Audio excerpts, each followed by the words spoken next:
Yes. Right, the new Ford GT. I used one recently in the race we had from New York to the Niagara Falls. And I'm not sure that on a freeway journey like that, I got the best out of it. Yeah, you chose the wrong car. Well, not really. No, he's right, you did. Well, the GT was designed as a racing car, as we know. In fact, it won the first time out at Le Mans, and therefore, as we know, using one on the street is stupid. Yeah, so you're saying I should have tested it on a track? Yes. Good, because I have done.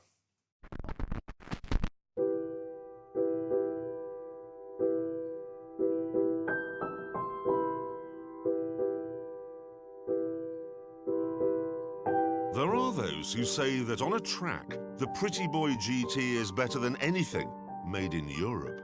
That it's more exciting than all of its rivals from Lamborghini and McLaren and Ferrari.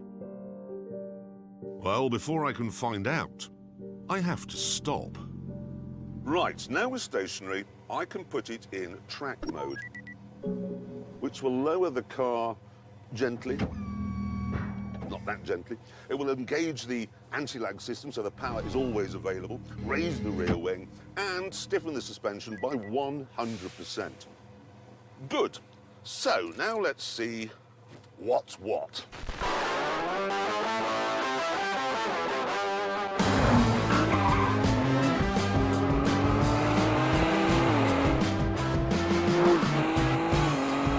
First thing I can tell you is this is not as delicate as a Ferrari. Ferrari is balletic. This is more like pogo dancing to the Ramones.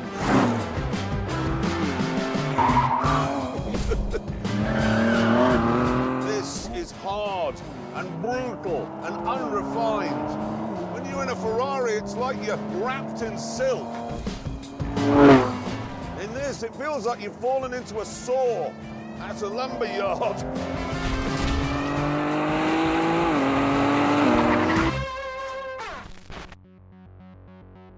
Don't think, however, that it's just a barroom brawler, all doors and no trousers. It is way more than that.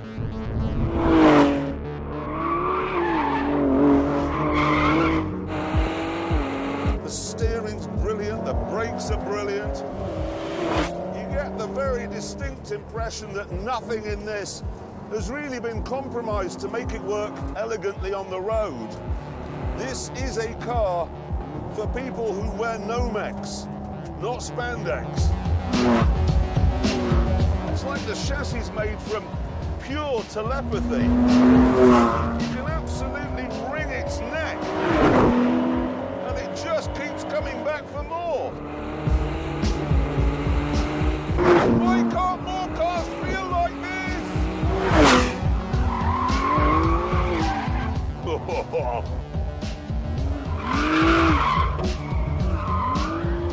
Then there's the twin-turbocharged V6 engine. Yes, the soundtrack is terrible. It just makes a noise. Of noise all of the time.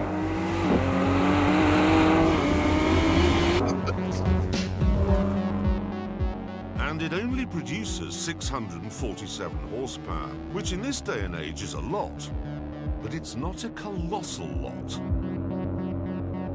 You can't help thinking a thumping great V8 would have solved both these problems.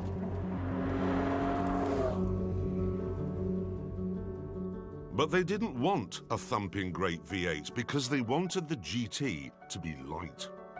That's why it has a carbon fibre tub and an aluminium subframe. It's designed to be kept on the ground only by the weight coming from its aerodynamics. If you take that weight out of the equation by putting the car in VMAX mode, which locks the rear wing down, well, who cares it's only got a V6? Because the performance, it is blistering. 0 to 60 takes 2.8 seconds. Jesus Christ!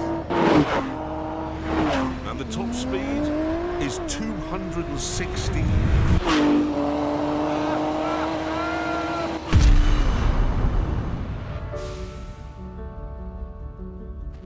Of course, the GT is not perfect. The steering wheel is ugly and difficult to use. The fuel tank is too small, and the body is too big. And yet... Ferraris and Lamborghinis and McLarens are very good cars. Make no mistake about that. But mostly, they're bought by posers. Now, this isn't for posing. It's too rough and too plasticky and too noisy for that. You buy one of these so you can go to a track on a miserable Monday morning when nobody's looking and do this.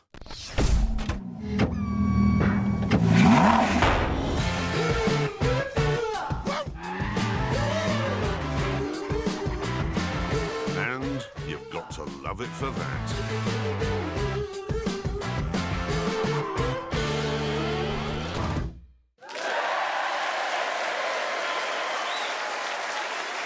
Do you know, the strange thing about that car is that I finished filming it, got into my car, went home, and I haven't really given the GT another thought since. I think it's something to do with the fact it's got that V6, because V6 engines just aren't exciting. It's like they've got no personality. Some are, but I'm with you a lot of the time. I think he's right if they're turbocharged, especially, because then they don't rev. Yeah. That's what you want. You want that It could be that. It could be the interior as well, which is made from that really sort of feels like shiny plastic, feels cheap and low rent. But whatever it is, it feels to me as though it hasn't really got a soul. But we must now find out how fast it goes round the Ebola-drome.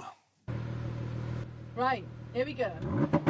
And she's off. Spoiler up, suspension dropped in full track mode as she makes a confident start onto the isn't.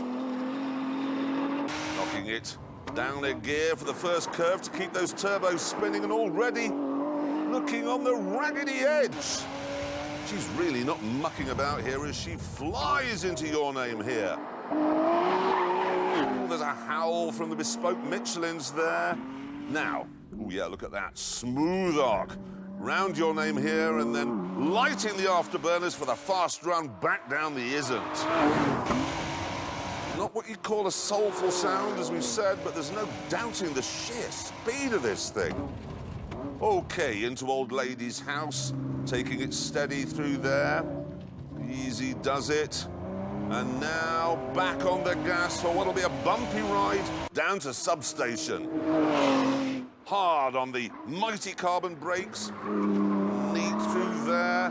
This is a Le Mans winning performance through Field of Sheep and across the line. That looks unbelievably quick. You see it? Yeah, skittering. It was properly, she must have been properly hanging on in there.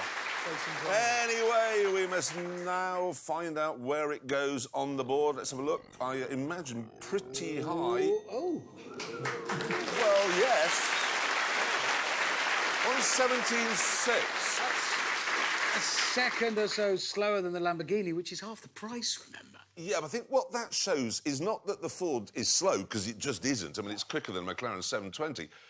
What that shows actually is just how fast that Huracan is. No, it's exactly... That's blistering. Absolutely blistering. Unbelievable car.